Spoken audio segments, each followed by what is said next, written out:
les différents styles de jeu observés chez les joueurs amateurs de tennis. Et je vais démarrer par les défenseurs qu'on appelle aussi péjorativement rameurs. Donc, les défenseurs sont souvent les joueurs les plus redoutables à les niveaux d'entrée de classement. Ils ont une approche technico-tactique très simple. Je renvoie des balles hautes au milieu du court, sans prendre de risques sur les côtés, et j'attends que mon adversaire fasse la faute. Et c'est précisément cette approche simple, voire simpliste, qui les rend si forts. Les défenseurs, quand ils rentrent sur le terrain, savent exactement quoi faire. Et c'est ça qui renforce leur confiance et leur détermination. Bien sûr, quand le niveau de jeu augmente, leur schéma de défenseur va se perfectionner et se complexifier. Mais le principe reste le même. Au niveau de la psychologie, le défenseur est un joueur prudent qui va s'adapter parfaitement à tous les styles de trajectoire et à tous les styles de cadence. C'est même, entre parenthèses, un joueur qui va avoir tendance à ralentir systématiquement le jeu pour favoriser les longs échanges. C'est un joueur qui est capable de maintenir un haut niveau de concentration longtemps, et cette qualité s'associe souvent à une grosse endurance physique.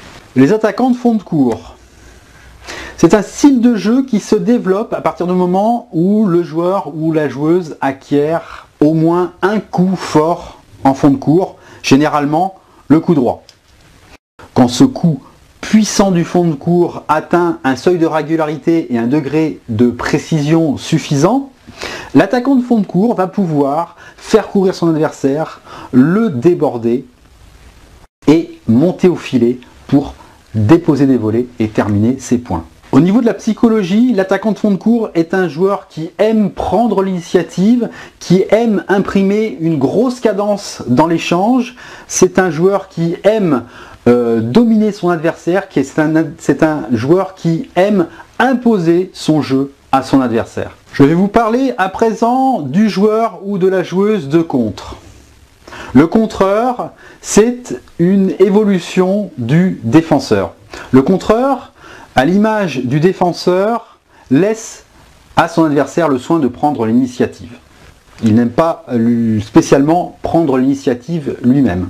En revanche, contrairement au défenseur pur, le contreur aime volontiers le jeu en rythme et surtout, il aime faire des coups gagnants.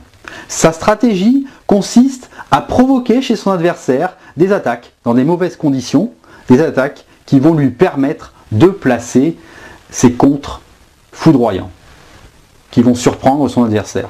Au niveau de la psychologie, les contreurs sont des joueurs très réfléchis, ils contrôlent très bien leur terrain et ils sont très vifs sur les contre-attaques. Ce sont des joueurs qui affichent souvent une certaine nonchalance, une fausse nonchalance qui va les faire apparaître mous sur le terrain, mais ne t'y trompe pas, ce sont des joueurs qui sont capables de surgir de nulle part pour te coller un scud.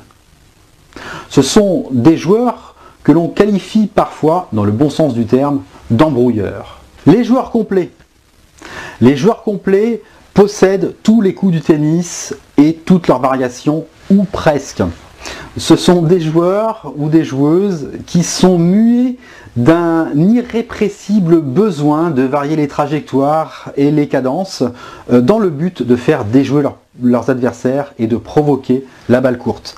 Car ce sont des joueurs et des joueuses qui adorent aller vers l'avant, qui adorent monter au filet et terminer leurs points par des volets ou des smatchs. Ce sont des joueurs et des joueuses qui pratiquent très régulièrement le service volé, le retour volé et la volée à contre-temps. Au niveau de la psychologie, les joueurs complets aiment prendre l'initiative et terminer rapidement le point. Ce sont aussi des joueurs qui détestent que l'on joue plus rapidement qu'eux.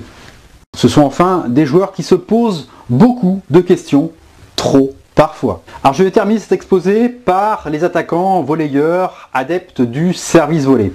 Alors c'est un style de jeu que l'on rencontre plus chez les professionnels ou pratiquement plus, que l'on rencontre très rarement chez les filles, voire jamais, mais c'est un style de jeu qui se pratique encore chez les amateurs garçons à partir d'un certain niveau. Il faut quand même maîtriser l'enchaînement service volé, c'est indispensable.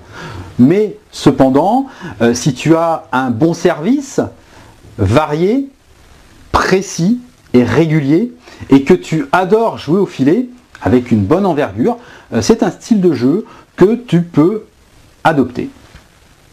L'attaquant volleyeur aime passer l'essentiel de sa vie au filet, c'est l'endroit du court qu'il préfère, c'est l'endroit du court d'où il peut réaliser des coups gagnants, il va mettre son adversaire à 4 mètres de la balle. Au filet, il va essayer d'y parvenir le plus rapidement possible, donc il va jouer un maximum de service volé en première balle, en deuxième balle. Il va jouer aussi, dès qu'il peut, le retour volé, et il va abréger un maximum les échanges de fond de cours, soit par des coups de fond de cours puissants et risqués qu'il va suivre, soit en montant au bluff sur des chops rasants. Au niveau de la psychologie, l'attaquant volleyeur est un joueur qui adore écraser ses adversaires, qui aime prendre des risques. C'est un joueur dans tous les sens du terme, il adore faire des paris. Et c'est un joueur qui est capable d'assumer psychologiquement des gros passages à vide, tant dans le jeu que dans le score.